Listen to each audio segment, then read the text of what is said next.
Well, Jake, it's the day after the night before. Obviously, not the result we wanted, but it was largely a very positive night, wasn't it, in terms of how the game was run and the atmosphere in the stadium. It was a good evening. Yeah, a really good evening for the club. Obviously disappointed with the end result, but apart from that, I think it was a really good, important time to have our first game.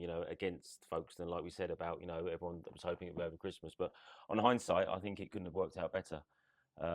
Obviously, we were a little bit surprised by the amount of people here. I think the club would we were thinking probably 12, 1,500. So to get 2,500 was it was amazing, really, and it brought back some real fond memories. And like I've said before, with the boys that I've signed, and I'll keep saying it, this is a special club. This is a big club, especially in this league. And I think it took all of us by a bit of surprise. And obviously, conceding an early one set us back a little bit.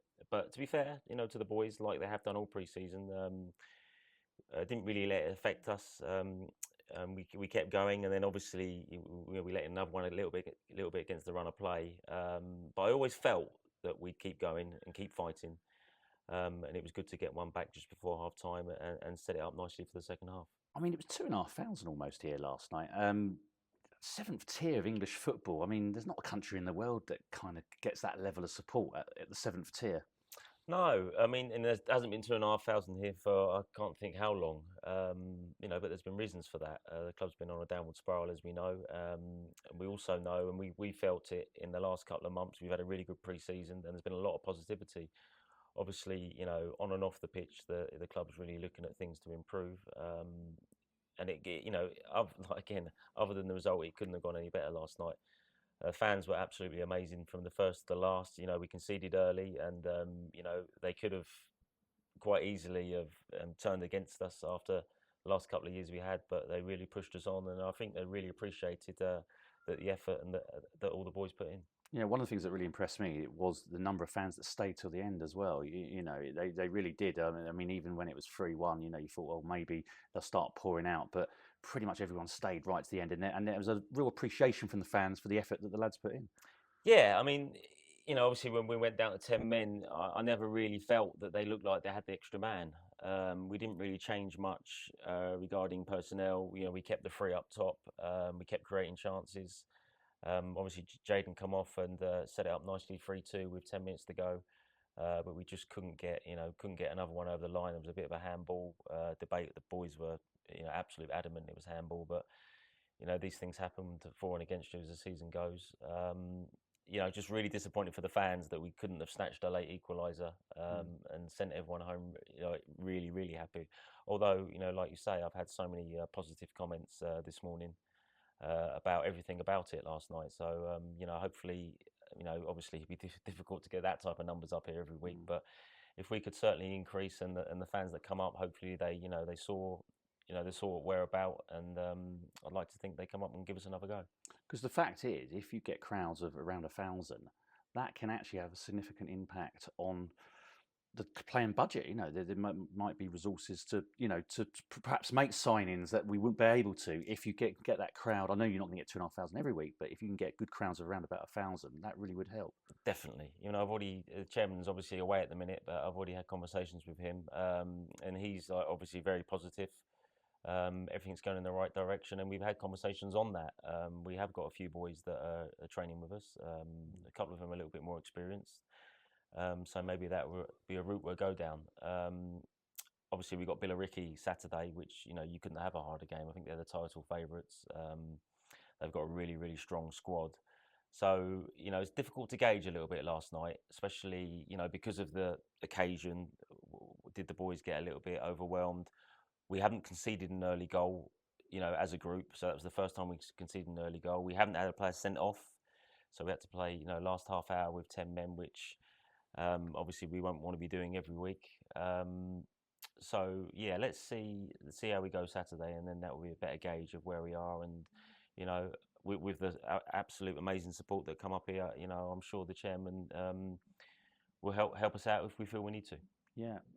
Obviously, it's about ironing out creases, isn't it? And there's a couple of creases last night, obviously letting the 3 goals in, but also the red card. I mean, I personally thought it was harsh. I thought the referee was very keen to get the red card out, in my personal opinion. But I suppose young Harrison, he's just got to learn those situations because referees are going to do that, aren't they? Yeah, they are, and I was very similar to Harrison as a player, and I mean, I didn't learn that lesson until I was 26. I think Harrison's 22. But I made it very clear to Harrison, that's what I've spoken to him before I even signed him, because I know that's part of his game, and you don't want to take that away from him. But Mm. these days, um, any tackle like that, I mean, I think he'll say he won the ball, and I'm not saying he didn't. But the thing is, you're giving the referee a chance to send you off. A tackle in the middle of the pitch didn't need to be made. And obviously hurts the team, and unfortunately he's going to be suspended and miss a lot of football. Yeah, but like I've said all along, we're a very young group. We're going to make mistakes, but the important thing is that we don't make the same mistakes, because then if we keep doing that, then that's something we'll need to address. Um, but really, really pleased with every single one of them, and even more so with the turnout and the Mm. atmosphere and the environment that we're starting to create here. And hopefully we can go on and have a really strong season. I was talking to Neil Cugley in the directors area last night, and he felt that it was just experience really that told in the end. He thought the game was pretty equal, but they just were a bit more streetwise. Is that a fair assessment? Oh, absolutely. Yeah, absolutely. And to be honest, I don't want a team like that. I really don't.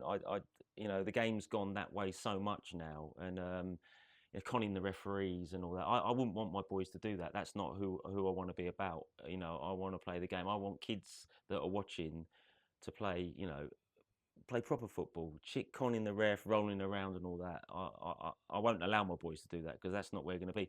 Will we lose a few points off the back of it? Potentially, but our boys are going to get stronger, more organised, fitter, more together, and I really feel that we won't need to use them tactics. Yeah, of course, we're playing Billericay at the weekend.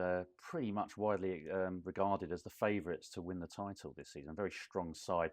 So that's going to give you a really good gauge of what this league's about. I mean, obviously, 2 different games, Potter's and Folkestone, but this is a real gauge of exactly where this young team is. Yeah, I think so. Obviously, when the fixtures come out, Pottersborough away, Folkestone home, and Billericay, I thought, oh, that's a tough start. You want to be starting at home really, but obviously the Pottersborough, couldn't have gone any better. Although that was difficult. We had a difficult spell for the first 15, 20 minutes, but we weathered that, and obviously done amazingly well. And then obviously set us up for this one, which was always going to be difficult off the back of an 8-0 away win on the first game of the season. And like I said, I think the crowd overwhelmed a few of us. We got done for a free kick very early on, which I didn't think was a free kick. Like you said, I think the referee. To be fair to him, what they tend to do is, I think he knew he made a couple of mistakes. Then he tried to even it up, and then all of a sudden, every decision looked like it's a poor decision. That's for and against us, because I very rarely get irate on the bench regarding referees' performances. But I know that they were irate as well. I don't think he had his best performance, and I'd imagine he'd openly admit that. But it's a very difficult job to be a referee. And if you analyse it the day after, I spoke to a few of the boys. The disallowed goal, the referee's got that right, because it was our player that passed it back, so he wasn't offside there. Um, and the sending off, I felt he was going to send him off, because that's what happens these days. If you go to ground and you tackle like that, you've got a good chance against sending off. So, if someone done that against us, I'd be wanting their player to get sent off. So I've got no complaints on the 2 big decisions really. It was just quite a few of the little decisions I felt went against us. But like you say, Folkestone were in his ear, using their experience. They've got a lot of experience all over the pitch. And we need to learn that lessons. Like I say, I don't want my boys whinging and moaning at the ref every second of the game. I don't think it's good to see. I don't think it's good for young fans to see that. We don't want to portray that type of image. But it is all part of the game, and we do need to be a lot more vocal as a team on the pitch. I felt on quite a few occasions, just by speaking and communicating, we could have done better in a couple of instances. George Nicage was awarded the man of the match at the end by the sponsors. What did you make of his performance?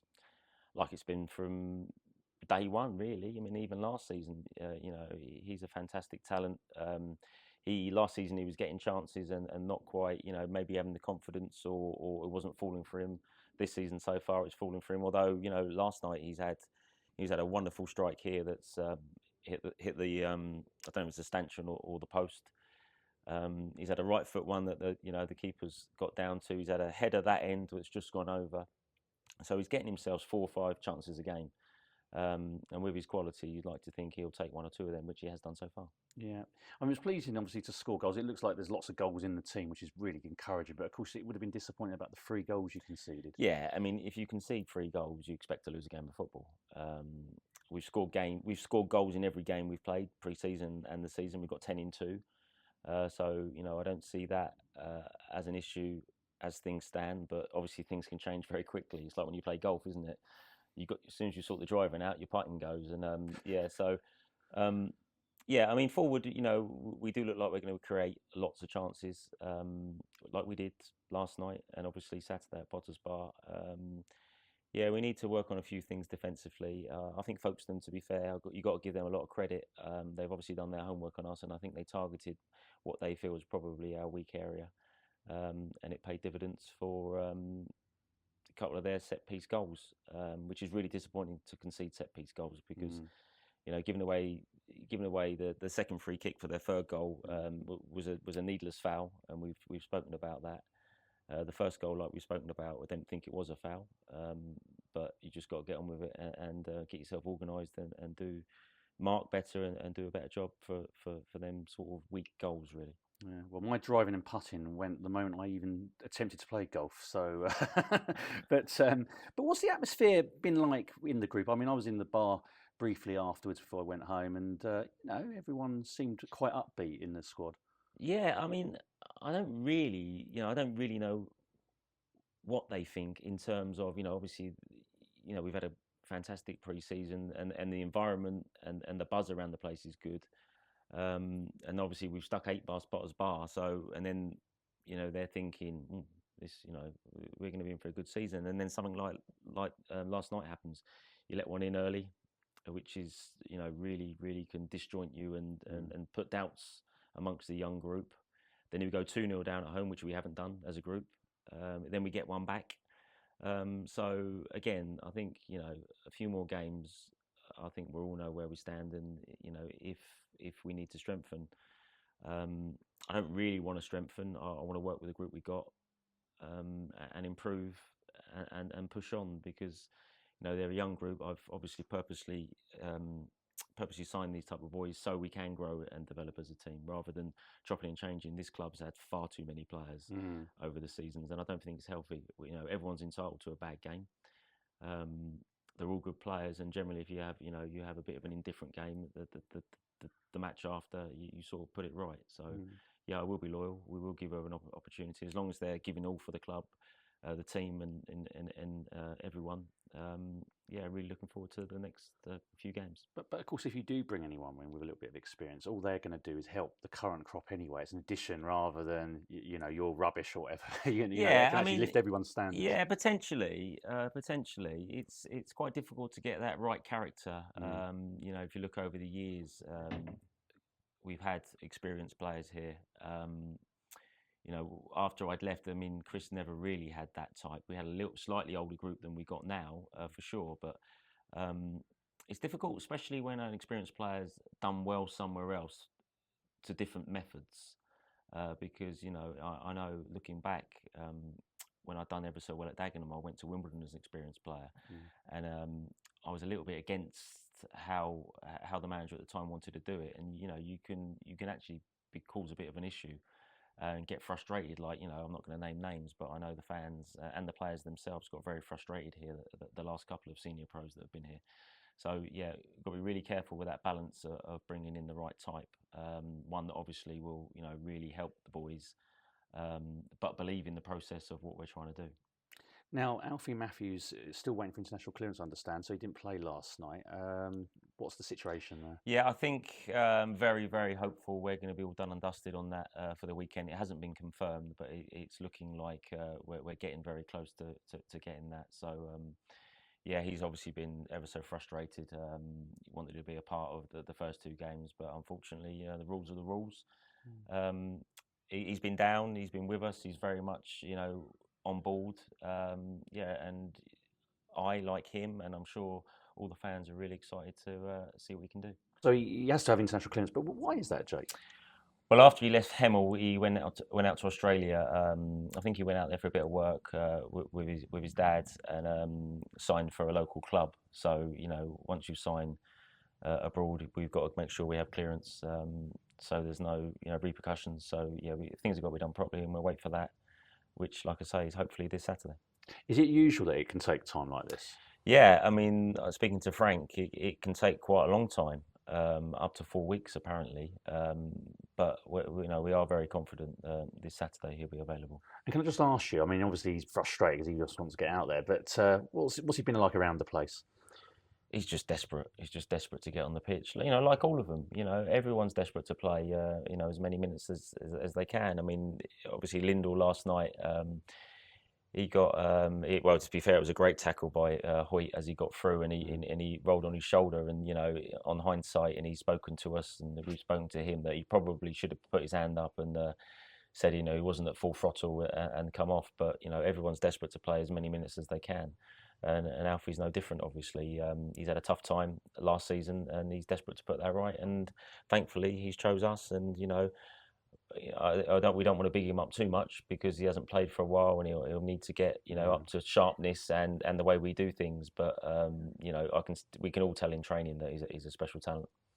Now, as I say, Billericay, what sort of game are you expecting? Obviously, it's going to be tough. It goes without saying, but what sort of game? Yeah, a very difficult game. They've got a lot of pace and power. And a little bit more experience than we've got. Obviously, they've been at the level for a few years and come very close. They do things very well regarding the infrastructure of the club and get big crowds and got good sponsors. And they're a club that are desperate, trying to push on in the like a Bromley. That's the type of club they want to be, and they've obviously a great catchment area. Yeah, and they'll be desperate to get out this league this year. Now, one of the things I was very impressed with last night was the VIP bit, the hospitality. Very good. It was a bargain, £15. You got a cottage pie, and there's a nice private bar up there, and it was packed. It was full, and there was a real good vibe there. That's good to see because that's what we need as well, isn't it? Yeah, definitely. We need these local businessmen to be part of it. The chairman's been doing it far too long on his own, and obviously now he's retired. We're going to need a lot more help if we want to push on and copy the mould of like the Chathams and the Billericays, because without that revenue we're not going to be able to attract the players that we need to push on. Obviously the boys we got, very, very confident that we're going to have a good season, but to add to it, we're going to need a lot more help. And I thought obviously that last night was brilliant. I popped over there before the game. Everyone was in good spirits. Yeah, the food looked very nice. I was a bit jealous actually because I hadn't eaten. And I think everyone had a pleasant evening. I'd had loads of messages late last night and early this morning. Saying how good the feel good factor is here, and and I'm pretty sure, and as they said, they look forward to returning. Well, I have to say I've never left a game here having lost feeling so upbeat. So that's great. Yeah, it is, but it's not. Is it? No, I know Yeah, you mean, yeah. I'm just so disappointed for everyone that we couldn't get something out of it. Yeah, and even with 10 men, like you said, everyone stayed to the end because that says to me that they felt that maybe we were going to nick an equaliser. We kept pushing and pushing and pushing. Normally, when you got 10 men, you sort of go a bit flat and the game fizzles out. But that wasn't the case last night, which again proves how much how much athleticism and desire that the boys have got. And finally, Jake, a message to the Dover Athletic fans going forward. Well, last night was amazing. Amazing atmosphere. The boys were absolutely blown away by it. Lots of the boys hadn't played in anything like that. That type of crowd, and especially not here. And a few of the boys have been here, 3-4 years. The academy boys, and they really couldn't believe it. But obviously me and you know what environment and atmosphere this place can create, and if we can replicate that moving forward, it's it's going to be a massive bonus for us, as long as obviously the fans get behind us like they did, and don't turn against us. But I think with a young group, as long as they know the boys are giving everything, which I'm sure they will, I don't think the fans are going to have a problem.